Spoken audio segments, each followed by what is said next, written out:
అందరికీ నమస్కారం. మార్చ్ 23 భారతదేశ చరిత్రలో ఒక చీకటి రోజుగా మిగిలిపోయింది.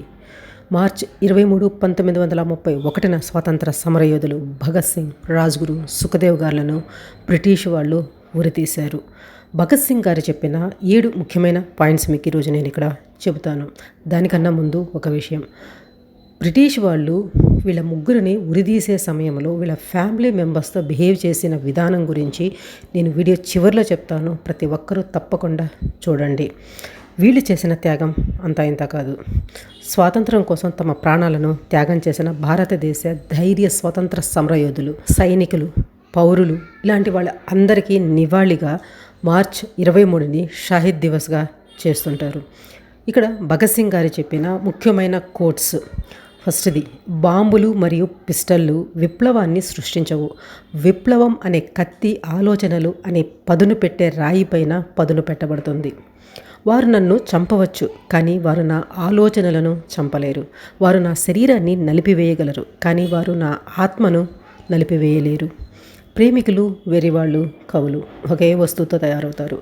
కనికరం లేని విమర్శ, అదేవిధంగా స్వతంత్ర ఆలోచన, విప్లవాత్మకమైన ఆలోచనకు అవసరమైన 2 లక్షణాలు.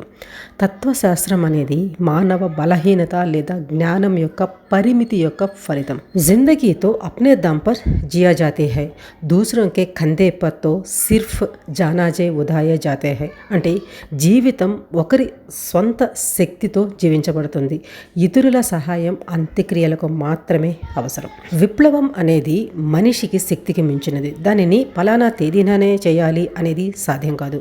అది సామాజిక మరియు ఆర్థిక ప్రత్యేక వాతావరణాల ద్వారా మాత్రమే వస్తుంది. ఈ పరిస్థితులు అందించే ఏదైనా అవకాశాన్ని ఉపయోగించుకోవడం వ్యవస్థీకృత పార్టీ యొక్క విధి. ప్రయత్నించడం, మళ్ళీ ప్రయత్నించడం మనిషి కర్తవ్యం. విజయం అవకాశం మరియు వాతావరణాలపై ఆధారపడి ఉంటుంది. విప్లవం తప్పనిసరిగా రక్తసిక్తమైనది, కలహాలతో కూడుకున్నది కానే కాదు. అది బాంబులు మరియు పిస్టళ్ళు ఆరాధన కాదు. అవి కొన్నిసార్లు దానిని సాధించడానికి కేవలం మార్గాలు మాత్రమే. ప్రేమ ఎల్లప్పుడూ మనిషి స్వభావాన్ని ఉన్నతీకరిస్తుంది. ప్రేమగానే ఉంటే అది అతన్ని ఎప్పుడూ తగ్గించదు. ఇంక్విలాబ్ జిందాబాద్. ఇలాంటివి ఇంకా చాలా కోట్సే చెప్పున్నారు. భగత్ సింగ్, రాజ్గురు, సుఖదేవులను ఆ రోజు చివరిగా చూడగలిగిన రోజు, కలుసుకోగలిగిన రోజు అదే 1931 మార్చ్ 23.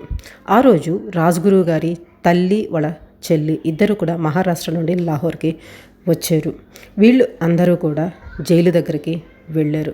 అక్కడికి చేరుకున్న తర్వాత భగత్ సింగ్ను కలిసేందుకు కేవలం అతని తల్లిదండ్రులకు మాత్రమే బ్రిటిష్ ప్రభుత్వం అనుమతించింది.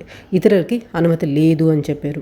ఈ అమానుష సంఘటన కోసం వాళ్ళు నిరసనగా తాము కూడా భగత్ సింగ్ను కలుసుకోము అనేసి వాళ్ళ తల్లిదండ్రులు నిరసన చేశారు. జైలు లోపలికి వెళ్లేందుకు రాజ్గురు తల్లిని, వాళ్ళ చెల్లెల్ని, సుఖదేవ్ తల్లికి అనుమతినిచ్చారు. మీరు వెళ్ళి చూడండి అన్నారు. అయినా వాళ్ళు కూడా వాళ్ళని చూడడానికి వెళ్లకుండా భగత్ సింగ్ తల్లిదండ్రుల నిరసనలో వాళ్ళు కూడా కూర్చున్నారు. లోపలికి వెళ్లేందుకు నిరాకరించారు. అంటే తమ ప్రియతమ పుత్రులను ఆఖరిసారి చూసి మాట్లాడే అవకాశాన్ని కూడా వాళ్ళు వదులుకున్నారు. వాళ్ళు చూడకుండానే ఈ బ్రిటిష్ వాళ్ళు ఎంతో అన్యాయంగా ఆ 3 చిన్నారులని ఉరితీసి చంపేశారు. మన దేశ చరిత్రలో ఎందరో వీరులు అపూర్వమైన త్యాగాలు చేశారు. భగత్ సింగ్, రాజ్గురు, సుఖదేవుల మాతృమూర్తులు చేసిన త్యాగం వాటికంటే కూడా ఏం తక్కువ చెప్పండి. ఇక్కడ మీకు ఒక పిక్చర్ కనపడుతుంది. ఈ పిక్చర్ గురించి మీరేమంటారో ఖచ్చితంగా కమెంట్స్లో రాయండి. మన ఛానల్లో ఉండే ప్రీవియస్ వీడియోస్ అన్ని చూడండి. చూసిన తర్వాత నేను మీకు కరెక్ట్ ఇన్ఫర్మేషన్ చెప్తున్నాను అనిపిస్తేనే సబ్స్క్రైబ్ చేసుకొని సపోర్ట్ చేసేందుకు ట్రై చేయండి. వీలైనంత ఎక్కువ మందికి ఈ ఇన్ఫర్మేషన్ షేర్ చేసేందుకు ట్రై చేయండి. Thanks for watching. జై హింద్.